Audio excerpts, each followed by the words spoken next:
یہاں آپ کو اپڈیٹ کریں، مسلم لیگ نون کے قائد اور سابق وزیر اعظم نواز شریف 4 سال بعد وطن واپس پہنچ گئے۔ سابق وزیر اعظم نواز شریف کے طیارے نے اسلام آباد انٹرنیشنل ایئرپورٹ پر لینڈ کیا، جہاں اسحاق ڈار اور اعظم نذیر تارڑ نے پارٹی قائد کا شاندار استقبال کیا۔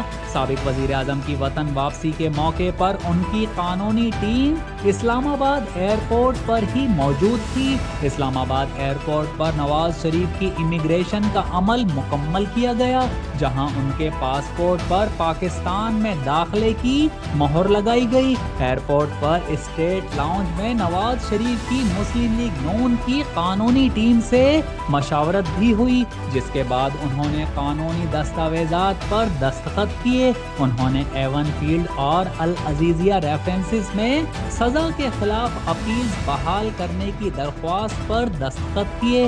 ان کا بائیو میٹرک سرٹیفکیٹ بھی لیا گیا۔ نواز شریف کی امیگریشن کے دوران ان کے ساتھ آنے والے مسافر طیارے پر رہے، جبکہ نور آوان اور ناصر جنجوعہ اسلام آباد ایئرپورٹ پر طیارے سے اتر گئے۔ اسحاق ڈار اور اعظم نذیر تارڑ اسلام آباد سے لاہور کے لیے خصوصی طیارے میں لاہور روانہ ہوئے۔ اسلام آباد ایئرپورٹ پر نواز شریف نے تقریباً 2 گھنٹے تک قیام کیا۔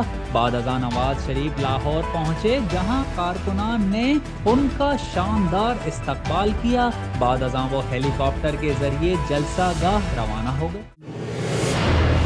جیو، سچ کے سنگ۔